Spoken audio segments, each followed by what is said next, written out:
Shalom Ouvracha, mes bien chers, ce Shabbat Parashat Emor, c'est une paracha qui en fait parle surtout des thèmes de nos fêtes.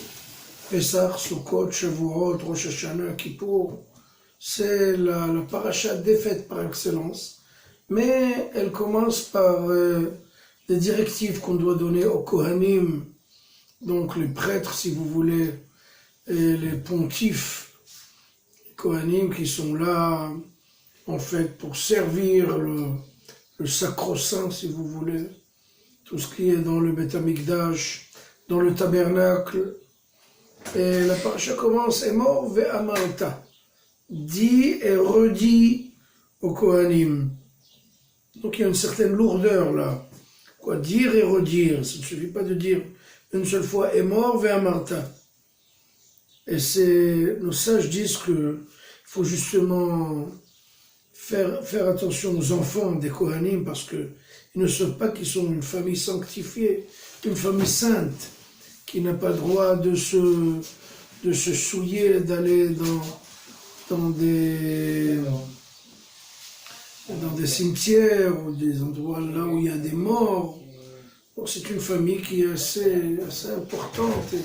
Elle ne peut pas, en aucun cas, elle ne peut aller se souiller ou délaisser sa sainteté. Ça, c'est dans un premier étage, si vous voulez. On peut monter dans un étage plus haut.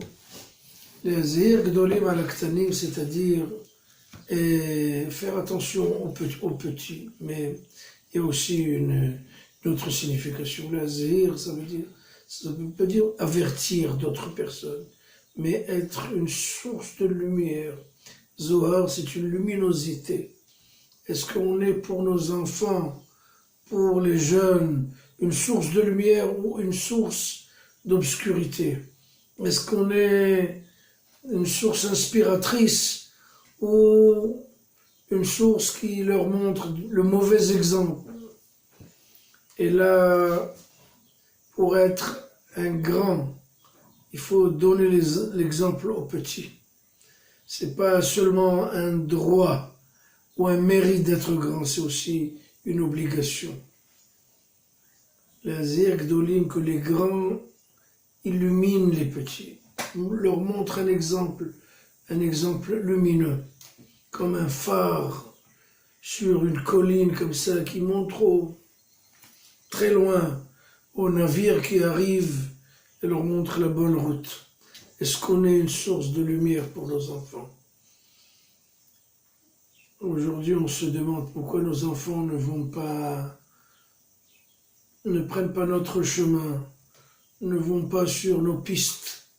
Ils cherchent une autre issue dans la vie. Pourquoi c'est comme ça? Parce qu'on ne donne pas toujours le bon exemple. Il y a un Rosh Yeshiva du temps de Hafetz Haïm, il y a une centaine d'années, un peu plus, qui voyait tous les samedis soirs, il regardait ses élèves. Il y avait un des élèves qui s'en allait comme ça et qui trouvait un chemin pour s'évader et s'égarer. Un samedi soir, il a décidé de le poursuivre, de le suivre, de voir où va-t-il. Il a été après lui 3-4 kilomètres, il arrive, il le voit sur une file. Il était en train d'attendre son tour pour acheter un billet pour entrer au cinéma. Il est inutile de vous rappeler que le cinéma, c'est pas le lieu le plus éducatif et le plus sain. C'est pas la yeshiva, quoi. Bon, le Rosh Yeshiva, il avait deux options. Ou de l'engueuler comme un poisson pourri, ou essayer de le ramener gentiment. Il s'est approché à son élève, il l'a enlacé et lui a dit: mon chéri, je regarde l'heure, il est presque 10 heures du soir. Selon mon compte, tu vas sortir vers 1 heure du matin du cinéma. Il va faire très très froid. Prends mon manteau et chauffe-toi avec comme ça. Tu ne vas pas prendre froid, tu ne vas pas être malade. Cet élève s'est dit, tiens, ce Rosh Yeshiva est tellement sensible à mes besoins.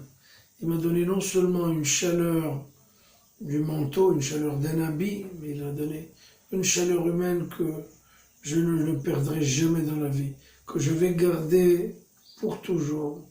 C'est ça, des gens qui méritent d'être, qui ont une dignité, et savoir être un exemple pour les jeunes. Shabbat Shalom.